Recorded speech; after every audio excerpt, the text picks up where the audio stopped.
اور جائز مقصد کے لیے قرض لیا ہو، ناجائز کام کے لیے اس نے قرض نہ لیا ہو، جائز کام کے لیے لیا ہو اور بڑی ضرورت کے تحت لیا ہو، تو زکوٰۃ کے پیسے، اور جو قرض خواہ ہیں وہ قرض کا مطالبہ کر رہے ہیں اور اس کے پاس دینے کا انتظام نہیں ہے، تو زکوٰۃ کے پیسے سے اس مقروض آدمی کی مدد کی جا سکتی ہے۔ اس کے بعد 7ویں نمبر پر وفی سبیل اللہ، جو اللہ کے راستے میں، مفسرین کہتے ہیں اس میں 3 قسم کے لوگ ہیں۔ ایک وہ غازی جو اللہ کے راستے میں جہاد کے لیے نکلتے ہیں، وہ محتاج ہیں، انہیں زکوٰۃ کے پیسے سے مدد کی جا سکتی ہے۔ مجاہدین، اگرچہ گھر میں ان کی گاڑی، پراپرٹی پر جو کچھ ہو، لیکن جہاد پر ہیں تو ان کے بیوی بچوں کا خرچہ جو ہے کہاں سے چلنا، تو زکوٰۃ کے مد سے مجاہد کے جو ہے وہ زکوٰۃ کے مد سے اس کا پیسہ، اس کی مدد کی جا سکتی ہے۔ دوسرا وہ آدمی جو حج کے لیے نکلا ہے اور راستے میں اس کو کوئی حادثہ پیش آ گیا ہے، مال ضائع ہو گیا ہے، حج کرنے گیا ہوا تھا، ضرورت سخت پڑ گئی ہے وہاں پر، تو زکوٰۃ کے پیسے سے اس شخص کی مدد کی جا سکتی ہے۔ اور جب چوری ہو گیا میدان یا خرچہ ختم ہو گیا، ان حالات میں اس کو منقطع الحاج کہا جاتا ہے، اس کی مدد کی جا سکتی ہے۔ اور تیسرے نمبر پر دینی تعلیم حاصل کرنے والے طلبہ جو دن رات قرآن پڑھتے ہیں، حدیث پڑھتے ہیں، اللہ کا دین سیکھتے ہیں، وہ محنت مزدوری کرنے کا ان کے پاس ٹائم نہیں ہے، وہ صرف اور صرف اللہ کے دین کی تعلیم حاصل کرتے ہیں، تو زکوٰۃ کے پیسے سے دین کی ان مدرسے میں پڑھنے والے طلبہ اور طالبات کی مدد کی جا سکتی ہے۔ اور بعض علماء نے لکھا کہ زکوٰۃ جن کو دی جا سکتی ہے ان میں سب سے زیادہ مستحق دین کے طلبہ اور طالبات ہیں، کیونکہ وہ قرآن پڑھیں گے، حدیث پڑھیں گے، آگے پڑھائیں گے، ان کے شاگرد ہوں گے، پھر آگے ان کے شاگرد ہوں گے، تو زکوٰۃ دینے والے نے ایک عالم تیار کر دیا، ایک حافظ تیار کر دیا، وہ جب تک پڑھاتا رہے گا دینے والے کو اللہ صدقہ جاریہ کے طور پر ثواب عطا کرتا ہے۔ اور اس کے بعد جو ہے 8ویں نمبر پر اور آخری نمبر پر وابن سبیل، مسافر کو زکوٰۃ کی مد سے مدد کی جا سکتی ہے۔ ایسا شخص جس کا سفر زاد راہ ختم ہو گیا ہے، مال ختم جو ہے ہو گیا ہے، اگرچہ وہ اپنے گھر میں کروڑ پتی ہو، لیکن حالت اور اس پیسے پیچھے سے منگانے کا انتظام نہیں ہے، راستے میں سٹک ہو گیا ہے اور آگے وہ نہیں جانے کا اس کے لیے خرچہ نہیں ہے، تو زکوٰۃ کی رقم سے اس مسافر کی مدد کی جا سکتی ہے اور اس کے تاکہ وہ اپنی منزل مقصود تک پہنچ جائے، چاہے وہ بعد میں لٹا دے یا نہ لٹائے، لیکن بہر صورت اس ایمرجنسی حالات میں اس شخص کی جو ہے مدد کی جا سکتی ہے۔ فرمایا فریضۃ من اللہ، یہ سارے اللہ کی طرف سے فرض ہیں، اور اللہ تعالیٰ علیم الحکیم، اللہ سب کچھ جاننے والا بھی ہے۔ ہم ڈنڈی مار سکتے ہیں کہ یا زکوٰۃ فرض ہے، ہم کہ نہیں دیں، مگر اللہ فرما رہا ہے جس رب نے یہ حکم دیا ہے نا، وہ جانتا ہے تمہارے پاس پیسہ کتنا ہے، وہ جانتا ہے تمہارے گھروں میں کیا ہے، تمہارے بینکوں میں کتنا ہے، وہ جانتا تم کسی انسان کو دھوکہ دے سکتے ہو، اپنے رب کو دھوکہ نہیں دے سکتے۔ اس رب نے یہ اس سے بیان کیا ہے جو علیم بھی ہے، سب کچھ جانتا بھی ہے اور حکیم بھی ہے، بڑا دانا ہے، بڑا ہی عقل مند ہے، بڑا ہی دانا ہے، اور وہ جو بھی حکم دیتا ہے وہ بندوں کی بہتری کے لیے دیتا ہے۔ اس میں میں عرض کرتا ہوں، اس میں جو ہے وہ پیسہ جو زکوٰۃ کا ہے، اس میں جو ہے وہ اس کی 2 معنی بھی ہیں۔ ان میں ایک معنی ہے کہ زکوٰۃ کا جو پیسہ، زکوٰۃ کا معنی پاک ہونا بھی ہے، پاک ہونا، اس کا مطلب یہ کہ ایک آدمی پوری ڈیوٹی کرتا ہے، اپنی کہیں ملازم ہے پوری ڈیوٹی کرتا ہے، پھر بھی کوئی کوتاہی ہو جاتی ہے، سو گیا ہے، ایک دن لیٹ آیا ہے، چھٹی کر لی ہے، تنخواہ پوری لے لی ہے، اب تھوڑی بہت اس میں جو ہے کمی ہوئی ہے، اب جب اس نے اپنے پیسے سے زکوٰۃ ادا کر دی ہے تو بقیہ رقم کو اللہ نے پاک فرما دیا۔ اور دوسرا معنی اس کا بڑھوتری ہے، انکریزمنٹ ہے۔ ہم سمجھتے ہیں کہ زکوٰۃ کا پیسہ دینے سے ہمارا پیسہ اس میں سے زکوٰۃ نکالنے سے کم ہو رہا ہے، لیکن اللہ فرما رہا ہے کہ کم نہیں ہو رہا، اس زکوٰۃ کی ادائیگی کرو گے، پچھلی رقم کو میں اپنے فضل سے برکت ڈال کر بڑھا دوں گا۔ برکت فرمایا یمحو اللہ الربا ویربی الصدقات، اللہ تعالیٰ سود کو مٹاتا ہے اور صدقات کو بڑھاتا ہے۔ انسان سوچتا ہے جو پیسہ میں نے فکس ڈپازٹ پر رکھا ہوا ہے سود پر، وہ بڑھ رہا ہے، ہر مہینے اتنے % پیسہ بڑھ رہا ہے، اللہ فرماتا ہے میں اس کو مٹاتا ہوں، اس میں بے برکتی ڈال دی، کسی پر مقدمہ بن گیا، خدا نخواستہ ایکسیڈنٹ ہو گیا، کوئی خاندان میں مصیبت آ گئی، اللہ فرماتا ہے سود کے پیسے کو میں مٹاتا ہوں اور صدقے کے پیسے کو میں بڑھاتا ہوں، کہ اس میں اللہ تعالیٰ مصیبتوں سے بچا لیتا ہے، بڑے بڑے ایکسیڈنٹوں سے بچا لیتا ہے، اللہ تعالیٰ جو ہے وہ بڑے بڑے مقدموں کی فیسوں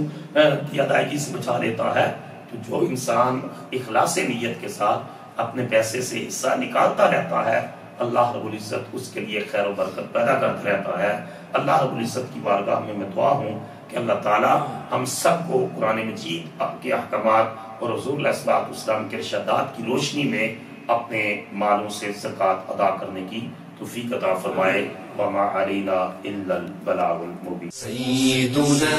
کریم صلی اللہ علیہ وسلم، سیدنا کریم صلی اللہ علیہ وسلم، سیدنا کریم صلی اللہ علیہ وسلم۔